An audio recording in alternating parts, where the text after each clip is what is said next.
Is your favorite motorcycle YouTuber an outlaw?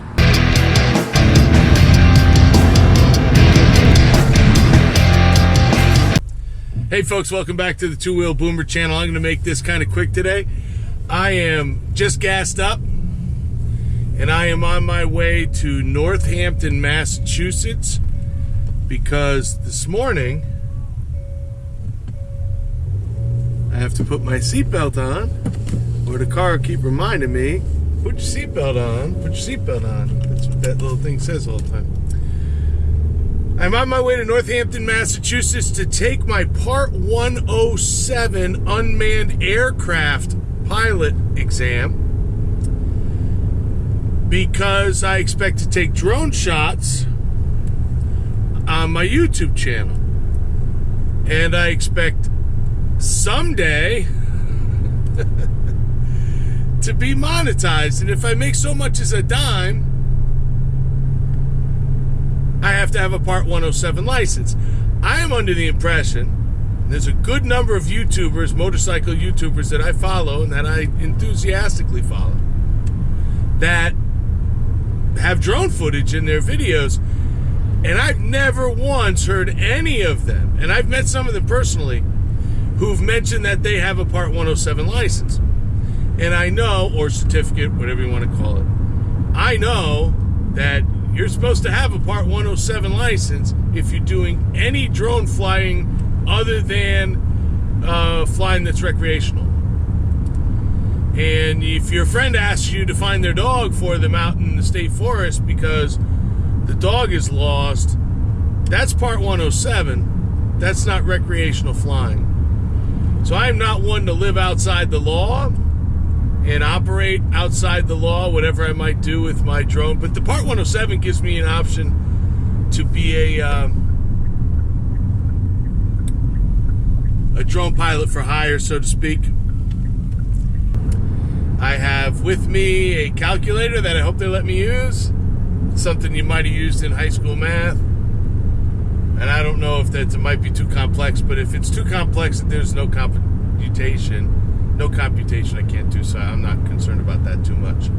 I am a little more concerned of the fact that I don't have a magnifying glass. I've got to stop and get one. I don't know if these old eyes are going to pick out everything they have to pick out on the charts without a magnifying glass, so I do have about an hour and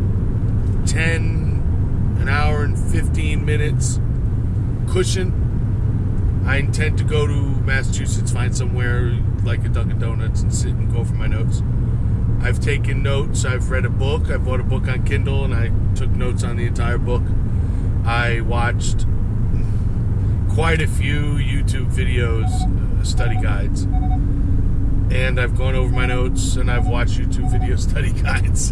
And I intend to go over my notes one more time when I get to sit down for a few minutes in Massachusetts. So then I hope to have my Part 107 license, and at least when I'm flying my drone, I will be flying, operating within the law, so I can have comfort there. And so I'll check in when I'm done. But for the time being, you know, this is not necessarily a motorcycle video, but you can hit like and subscribe. In a quarter mile, turn right onto Scott Road. There you go. Quarter mile, turn right onto Scott Road. If you're clever, you probably figure out where I am, if you're so inclined. But with the number of watchers I have and the watch time I have so far, I can't imagine there's too many of you who've gotten this far. But anyway, that's what's funny about it. If you watch Think Media, turn right onto Scott Road. If you watch Think Media and those people, those guys will always say, well, you know, nobody's going to watch your first videos. So far, I have one video that's got like 20 views. Continue on Scott Road for 1.5 miles. I kind of rushed to put that one out. I think what I might do is silence this. That's probably a better idea. And I rushed that one out. I didn't put a lot of thought into the description or anything like that. And there was not even the title. Didn't seem to click with anybody. And I know 100 views is That's cute, dude. My watch time is, you get what monetized at 1,000 hours, and my watch time is like 4 hours. But, you know, four videos in, I don't know if that's good or bad. So anyway, hit like and subscribe because, you know, we like to hang out with each other here and there. And I'll tell you about the Part 107 exam after I'm done, unless there's anything really interesting to share with you on the way. Okay, that was kind of crazy. Check this out. So, when I got gas in my hometown, I thought I got gas in my hometown right when I put the first video there together, the first little bit.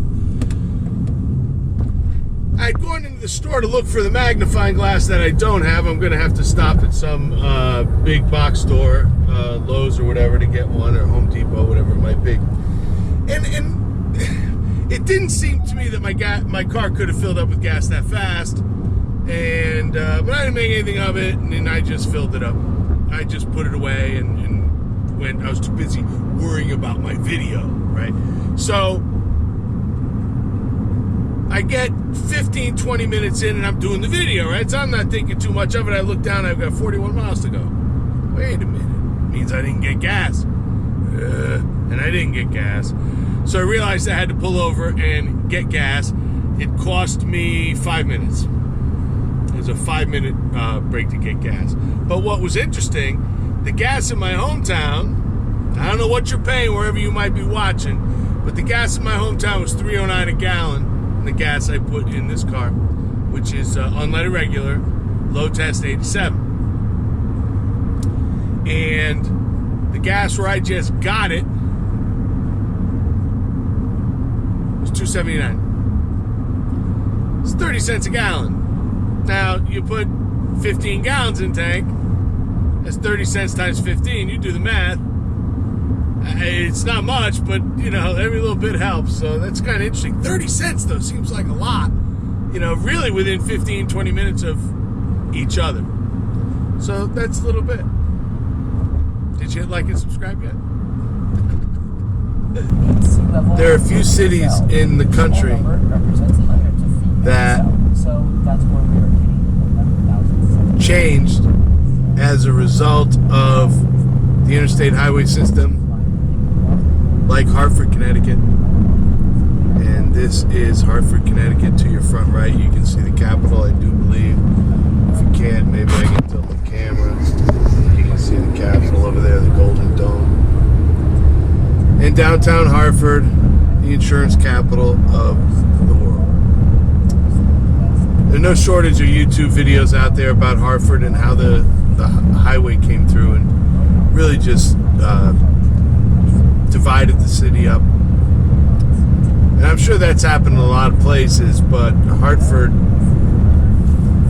I don't know, I wasn't alive at the time, and I didn't live in Hartford or the Hartford area. I'm a Southern Connecticut guy, so New Haven is my home city. And, you know, we do pizza. Oh, I'm getting off here. What do you know? Look at that. Going to Springfield. We're not exactly going to Springfield, but that's where we're headed.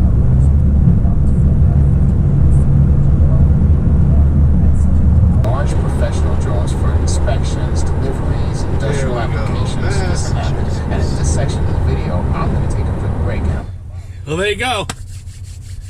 I am not yet the latest unmanned aircraft pilot in the world. I did pass my exam.